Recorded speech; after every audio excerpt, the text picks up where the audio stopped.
be here in Kano. As the head of the Development Cooperation for the UK, FCDO, I am really proud to oversee a UK development portfolio in Nigeria that includes humanitarian work, stabilization work, it includes health, economic development, agriculture, governance, and critically important, education. I have to take a moment just to say that Nigeria holds a very special place in my heart, and I will tell you why, and particularly northern Nigeria. I was living here in the late 80s with my family. We were in fact in Kaduna and spent a lot of time in Kano. We were constant visitors to Kano at that time. And my parents are delighted that I'm here. They make me give them updates regularly to tell me what's happening, to tell them what's happening out here. And my favorite memory, I have to tell you, my very first day in Nigeria was my neighbor came round and said, and we were talking, and they said to me, "What are your hobbies?" And I said, "Horse riding." And the very next morning, they sent a horse to our house, and I got on that horse and I rode around the village and the countryside, and it was a fantastic memory that I carry with me. But on to business. When I learnt via Ian and Mikhailo of His Excellency's declaration of the state of emergency in education last month, I insisted that I had to come to this conference and understand firsthand how my education team and our plane programme can assist Kano State into navigating the path to excellence. And my thanks to His Excellency the Governor and his team for such a warm welcome.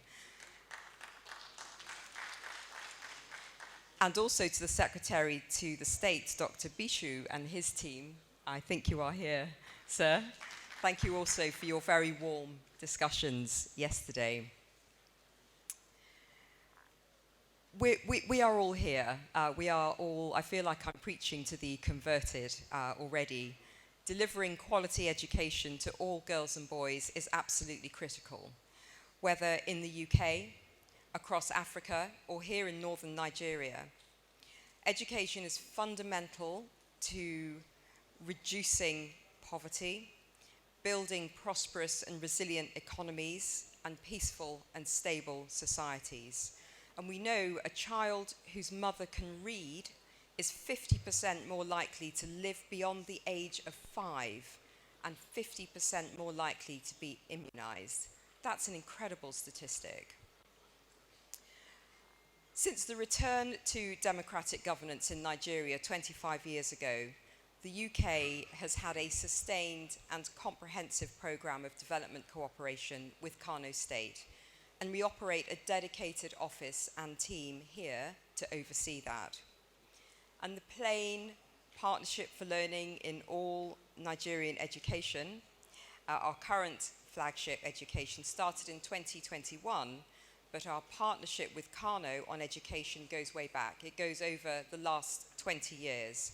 And that is through programs including, some of these you may recognize, they're all acronyms, CUBE, ESSPIN, there was a Teachers Development Program, Girls Education Project, and now PLANE, where we are working to improve basic education delivery with teacher and head teacher training and curriculum and textbook development.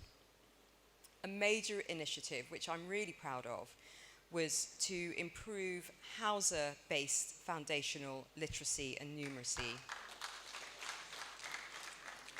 And the Rana package is now widespread across Kano and neighbouring states, and this is in line with Nigerian policy and help to teach children to learn the basics and to enable lifelong learning. I'm super proud of that. The PLANE Foundational Skills Package has reached over 1,100 schools in Kano, training 4,757 teachers and equipping 1,090 head teachers with inclusive leadership skills. And over 300,000 children have directly benefited and millions more indirectly.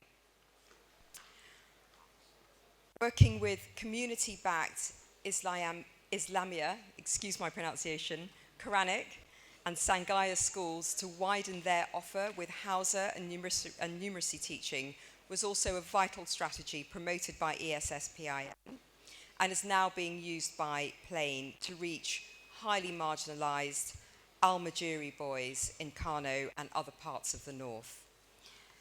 And through that, we see continuity, and that's very important to our relationship with Nigeria and with Kano State.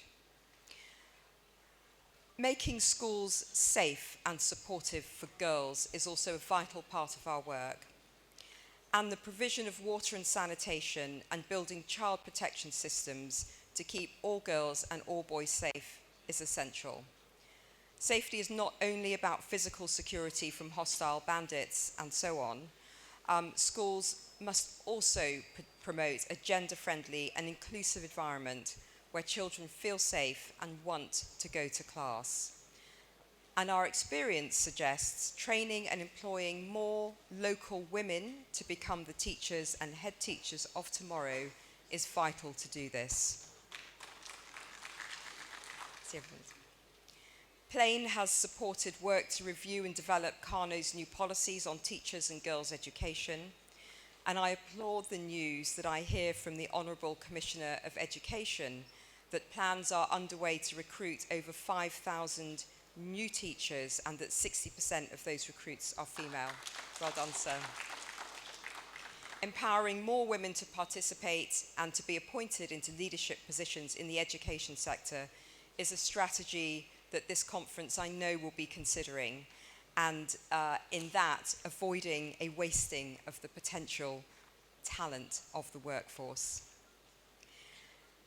A slight change of note, moving away from education slightly and into the wider picture of how we connect with the governor and his team and the state, is that we explicitly design our programs to align with state government priorities, and we work in synergy across key sectors, including education, health, agricultural development, and climate resilient investment.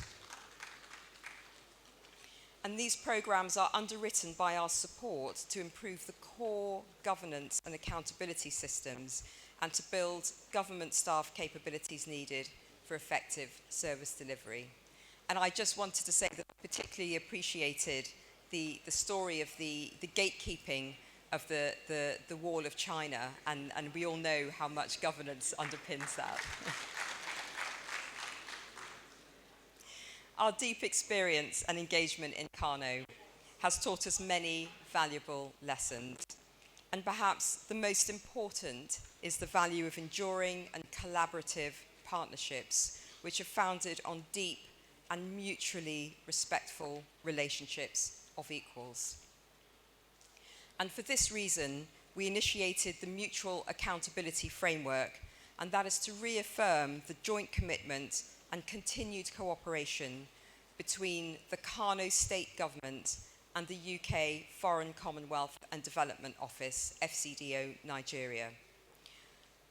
The MAF, the Mutual Accountability Framework, aims to improve coordination and support the government's efforts to implement reforms that will drive development throughout Kano State. And this means that we jointly implement and monitor concrete reforms that support good governance, improvements in economic delivery and investments, and reduce poverty through human capital development in Kano. The Kano Mutual Accountability Framework provides for continuous engagement and monitoring of development initiatives and for regular strategic dialogue between the Kano State and FCDO on a range of policies.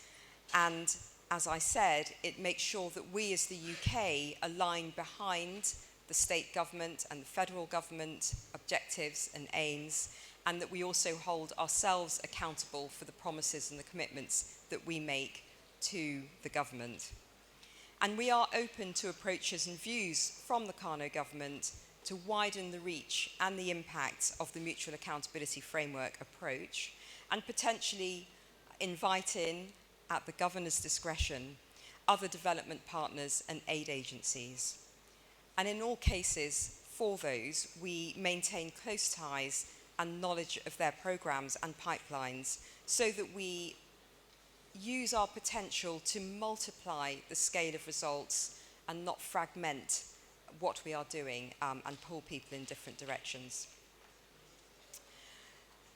Knowing that financial resources are limited, and I speak for the UK also as well as the global economic climate, it does make sense that we should be taking strategic action and evidence-backed approaches and reforms from conferences such as this to encourage all of Kano State's partners to follow integrated multi-year implementation plans. And that is a lot of jargon. You saw me stumble over that. But the upshot is we should be working to the same plan and the same budget under the same objectives. As the UK Acting High Commissioner Jill has flagged already, we are pleased that the FCDO playing team have been able to get behind this crucial priority to address the state of emergency in education so quickly and with a rapid push to help in the organisation of this conference. So I am here to listen, to debate, to learn from you all, so that we, as the UK, may adjust and optimise a pathway ahead for Plain. And I will also look at other initiatives that have the potential to integrate with and strengthen Kano's state education delivery system. As we all know, today's children are the nation's talent, and they are the workforce of tomorrow. We neglect their education at our own peril, but if we get this right, a world of opportunities could open up, and that has to be the greatest incentive for all of us. Thank you.